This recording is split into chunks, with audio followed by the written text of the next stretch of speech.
there's a part of you refuse to see. A hidden self made of everything you deny or fear. Jung called it your shadow. The cruel truth is this: the more you ignore it, the more it controls your life. Behind every plan and good intention, it quietly pulls the strings. Think about the last time you said, "I wasn't myself just then." That wasn't a fluke, it was your shadow breaking through. Every uncontrolled outburst, every bizarre impulse you can't explain, is evidence of a hidden you operating behind the scenes. Jung's warning is that as long as you run from this shadow, it will run you. You tell yourself that you're a good person who occasionally slips up. But beneath the polite persona, you show the world lies, every quality you've cut out of your self-image. Jung saw that we are all less good than we imagine. The ugliest impulses, cruelty, greed, envy, hatred, still exist in you, whether you admit them or not. History offers proof of this dark potential. In the right circumstances, ordinary people, people like you, have committed atrocities they never imagined. Jung noted how harmless individuals, when swept into a mob, become cells in a monstrous organism of cruelty. It's a frightening thought, so you bury it, insisting, "I could never be like that." But the shadow thrives in that denial. Society tells you to focus only on your good side, to wear a halo and pretend you have no horns. You cling to an image of yourself as decent and righteous, rejecting the idea that any evil could be yours. But turning a blind eye to your capacity for darkness doesn't erase it. It only fuels the conflict within you until it erupts in ways you can't control. So what exactly is this shadow? It's not a ghost or a demon. It's a part of your own mind. It holds everything you've been unwilling to face. Your shameful impulses, forbidden cravings, chaotic emotions, and uncivilized urges. In Jung's words, it's the thing a person has no wish to be. Your shadow is you at your most primitive and raw. For most of your life, you've been splitting yourself in two. As a child, you learned which feelings and behaviors got you love and which brought punishment. So you hid the bad parts of you to fit in. Every angry impulse, selfish desire, or vulnerability you were told to suck up got banished into your unconscious. Over time, all those rejected pieces coalesced into your shadow self. Jung described the shadow as the unconscious counterweight to your conscious identity. If you see yourself as kind, your shadow holds your unacknowledged cruelty. If you pride yourself on humility, your shadow stores your suppressed arrogance. It's like a psychological mirror image.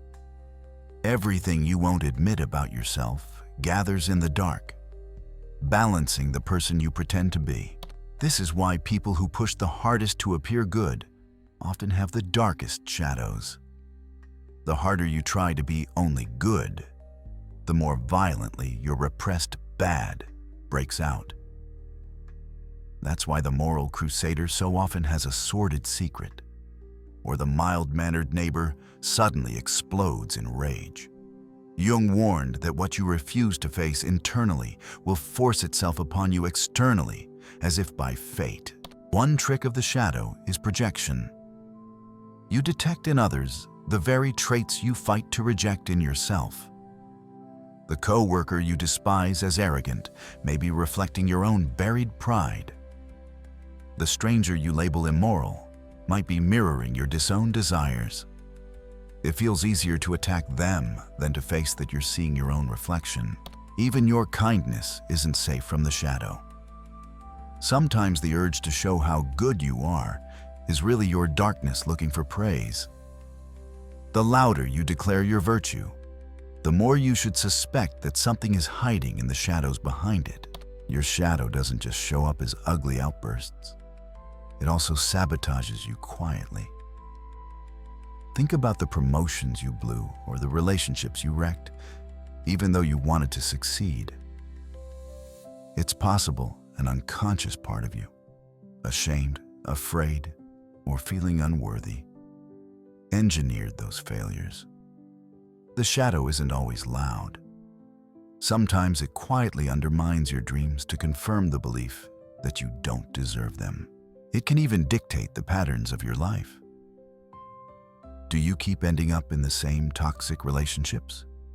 Or repeating the same self-destructive habits despite vowing to change? That's your shadow scripting your fate. If deep down you believe you deserve pain or failure, your hidden self will seek it out. You'll gravitate to the cruel lover, the thankless job, the situations that confirm your darkest beliefs about yourself. At this point, you might feel defensive, thinking, "Not me, I'm not like that." That very defensiveness is a shadow reaction. Your ego is squirming to protect the tidy story you tell about yourself. It's natural to recoil from this dark mirror. But if you feel a sting of recognition right now, that's a sign. Some part of you knows we're hitting the truth. Why not just keep ignoring it? Because the shadow doesn't sit idle in the dark. It grows. Everyone carries a shadow, Jung wrote. And the less it is embodied in the individual's conscious life, the blacker and denser it is.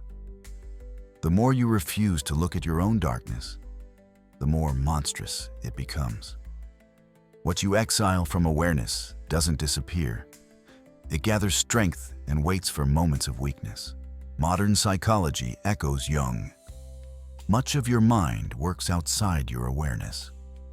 Think about how you always find an excuse for your mistakes, or how you conveniently forget evidence that you were wrong. These mental blind spots, known as cognitive biases, shield your ego. Your mind edits reality to keep your self-image intact. It flatters you and deflects blame without you realizing. In truth, that's your shadow at work, bending your perception so you can stay in denial. Consider the cost of suppression. Psychologists discovered that if you try not to think of a white bear, you'll think of nothing else. The more you push a thought away, the stronger it returns. Now imagine what happens when you suppress anger, desire, or fear. The feeling doesn't vanish. It intensifies underground. What you resist persists.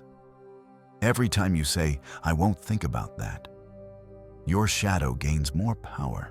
Our shadows also leak out through implicit biases, the subtle prejudices you don't realize you hold.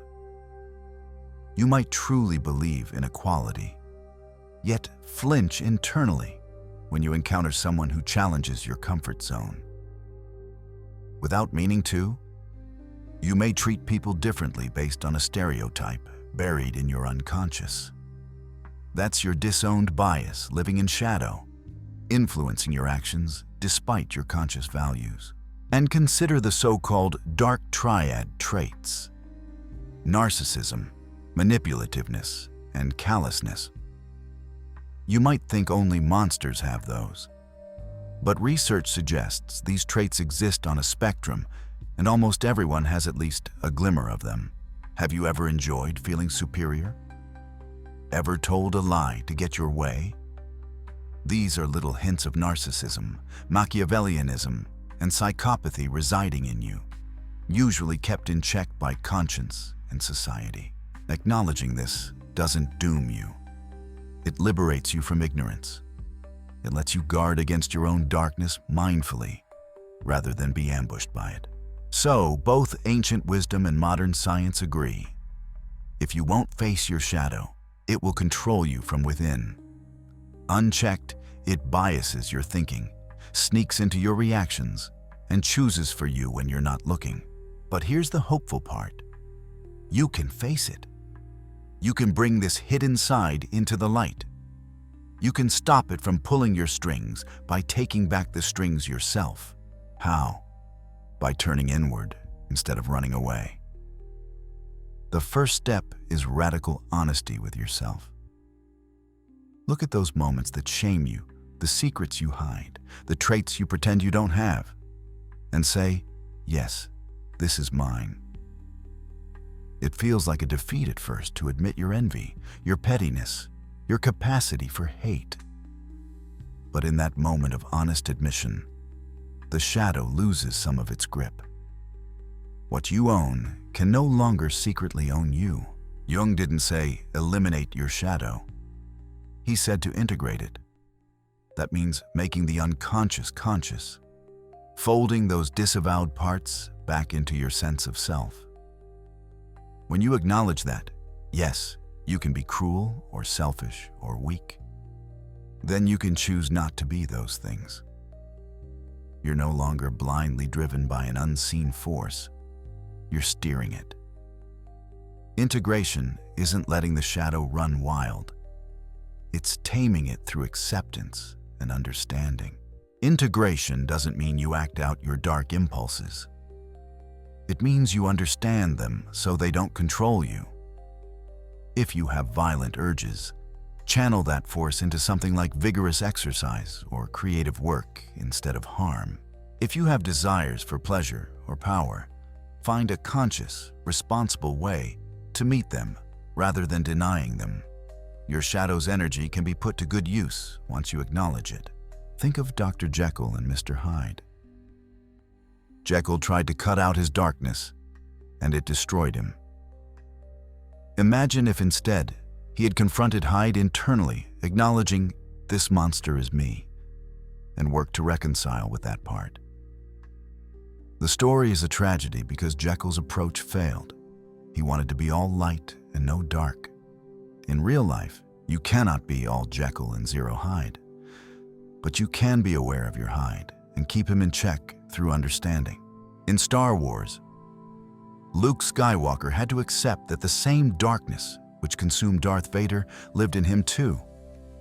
In a cave vision, Luke fought Vader and saw his own face under Vader's mask. The message was clear. The line between hero and villain runs through his very soul. Knowing that, he consciously resisted hate and fear, avoiding his father's fate. Darth Vader fell to the dark side because he denied and repressed his fear and anger until they controlled him.